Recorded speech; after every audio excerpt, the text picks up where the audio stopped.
been well reported, definitely here on Clearwater Beach, all of our barrier islands, and so we invited you here today just to update you on the progress we're making and to let the community and the Tampa Bay region know where we're at. But before we begin, I insisted to our staff to give me just a moment at the beginning to thank.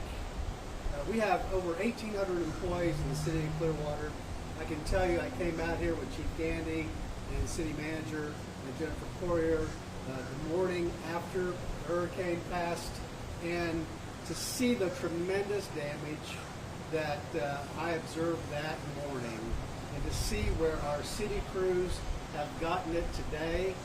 We're still not at full capacity, as you can see, and they'll talk about, but amazing work by our city employees to get this beach to where it is today, to give relief to our residents.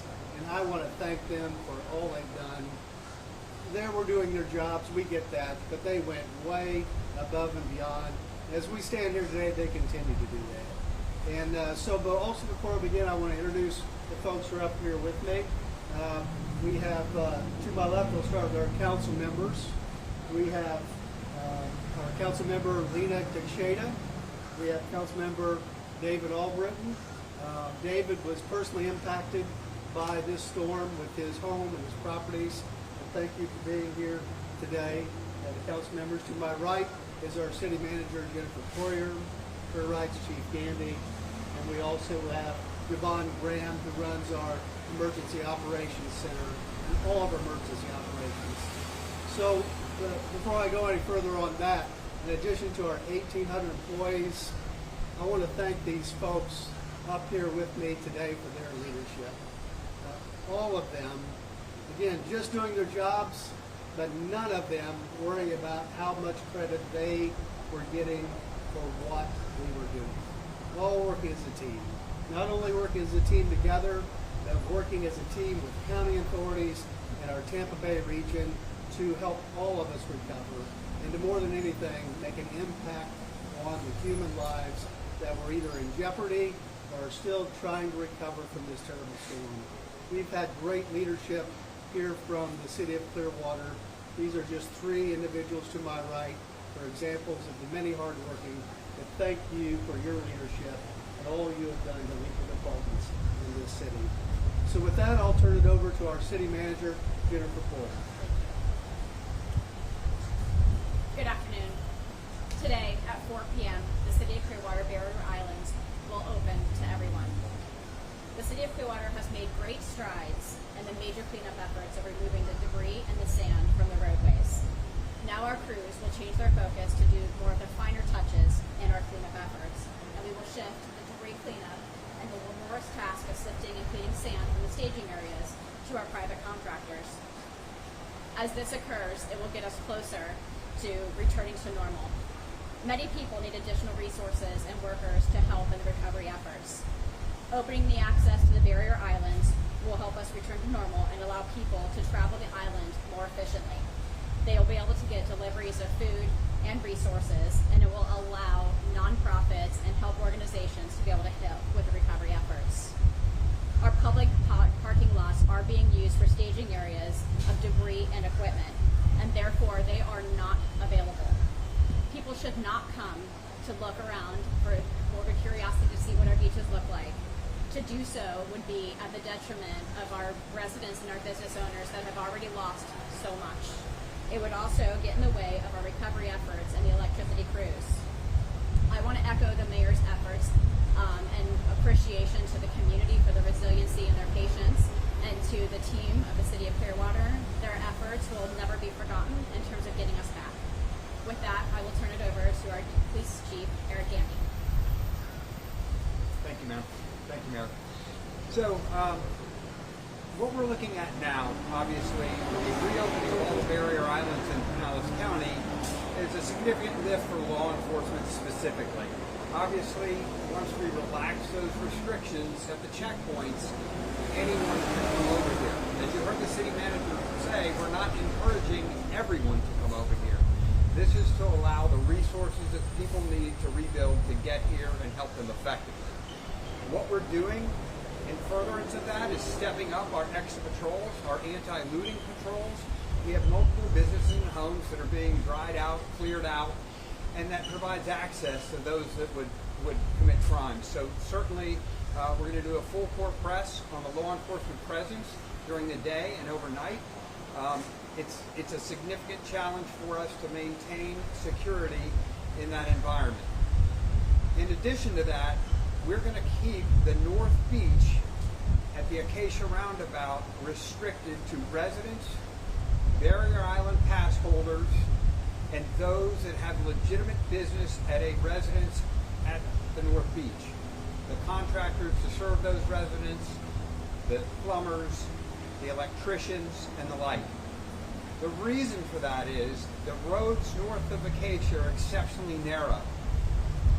With folks clearing out their homes in preparation for rebuilding, there are mounds of household items and garbage on the side of the roads.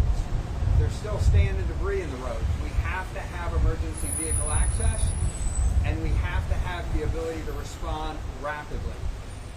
For that reason, again, we're going to set up, once the beach opens, the Barrier Islands all open at 4. We're going to set up the checkpoint at the Acacia Roundabout and continue the same protocols in terms of who's allowed up there. Hopefully the public understands that restriction. It's an absolute necessity for any of those who have seen the north end of the beach. And with that, I'm going to turn it over to Javon Graham for a few words.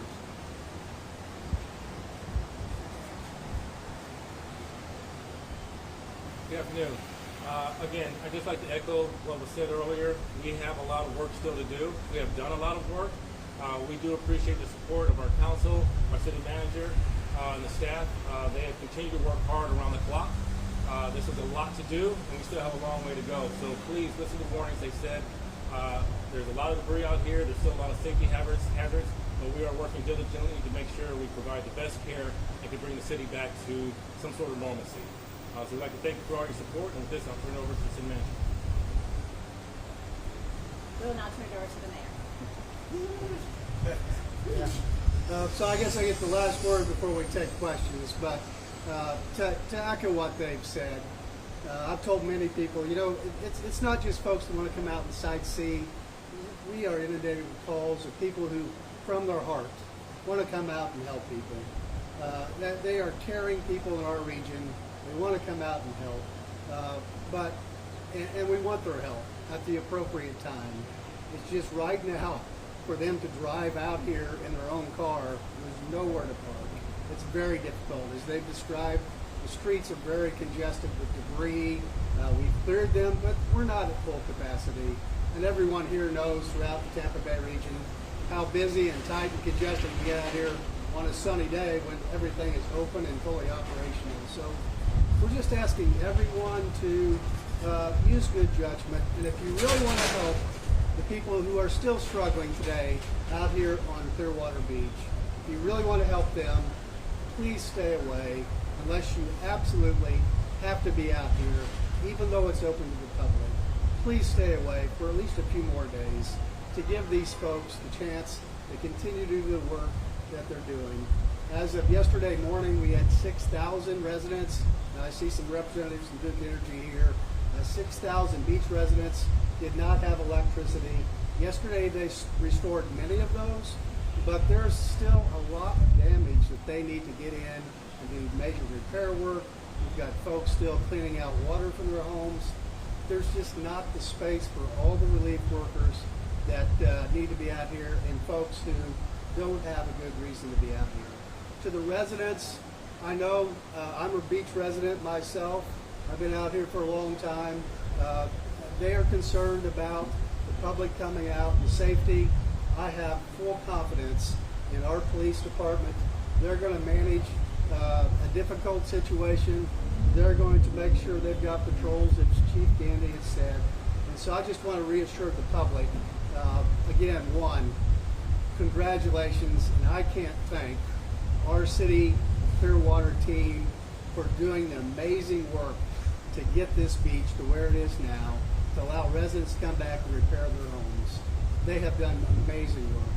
But ladies and gentlemen, it's nowhere close to a regular operating Clearwater beach. And I asked the community, I asked the Tampa Bay region to respect that, to please help us help those who have been impacted by this storm by staying away even though the beach is open.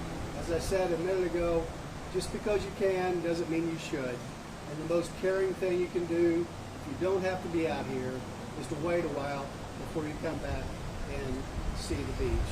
We're going to restore this beach. I've talked to many residents, better and brighter than ever, over time. But for right now, if the community would just give us a little space to heal, that would be very important, very helpful to our residents. With that, we'll take any questions. So Clearwater Beach and the Barrier Islands, a lot of the economy is centered around visitors and travelers. So what is the message that you want them to know? What are their restrictions? And is there going to be a curfew? Chief, you want to speak to that? So we don't plan on establishing any curfew anywhere in the Barrier Island community. So that's not a plan. But we will restrict access to areas that are in need of additional resources and patrols. And you're going to see sporadic area closures as our crews are working, and we'll try to facilitate that work. But in terms of restrictions, when you look at the sand out here, it looks well raked and manicured. There's a reason for that. They had to move all that debris so they can try and put sand back. So we're going to have front-end loaders and heavy equipment on the beach trying to return the sand that's able to be returned. So they had to clean it first. It wasn't to clean it so someone could potentially go swim in it. Right now, based on what I saw the morning after this, I wouldn't be swimming in that at the moment. So they are testing that to make sure the water's safe and things like that. But we just don't want folks out here unless they have a specific purpose. That helps us sort through, and my officers will be stopping anyone in the middle of the night they see that is engaging in behavior that's concerning to them. I would like to do a little bit of PSA. We get a lot of calls on this. If you have removed your household belongings to be picked up as garbage to the curbside, if someone is picking through that, legally that does not constitute looting. So I want to make that distinction. If you put it out for disposal, it's not a crime of looting for someone to pick through your garbage. Any more questions? If I could add on that too. I spoke with someone, I think they were from Illinois this morning, who has booked a room at one of our hotels several weeks from now. And I've spoken with the hotel. Some of them are going to go up and receive guests. As I said, we're going to make this beach better than ever. We were a premier worldwide beach destination before this storm. Today, it's not. Hopefully soon, but today it's not. So I've walked that tourist through. What were you looking forward to doing here? Because beaches are not what they normally are, and we talk them through those things they'd like to do. We will get back very quickly. This beach has always shown this community resilience of pulling together to get it back as fast as we can. But this week, it's probably not going to be the beach vacation you expected. And we just want folks to know that who may have booked a trip through. What is the shape of the pier? How did that hold out? Yeah, one, two, three. Currently, the pier is out of service. It's been sustaining damage for the last 2 years in every storm, and this time it has created a lot more damage than expected. So currently, the pier is out of service and can't be utilized at this point. How about this restaurant and this on land? We're still evaluating a lot of the businesses and the restaurants to make sure they can open effectively. So we are doing detailed damage assessments for the commercial buildings, for the residentials, to state and see their viability. But right now, they need to remain closed until we can do a full evaluation of some of the local facilities.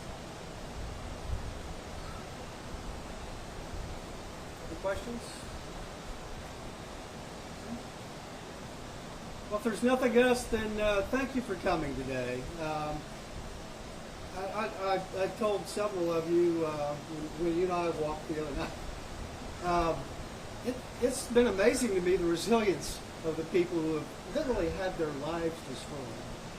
I realize many are still in shock about what they've lost, but it's been so inspiring to me to see home after home, families, business owners, who have said, Mayor, we're going to fight. We're going to build this back better than ever. The optimism, even today, when we're still clearing debris, we're still helping folks cope with this tragedy. It's been amazing just to see the resiliency of our community. And I know that's all throughout the Barrier Islands, all throughout Tampa Bay. We're just one example of the many ways our region pulls together for difficult times. So thank you again for coming today, and we appreciate you sharing the message and getting folks to please consider delaying a trip out here to see how we're recovering. Thank you.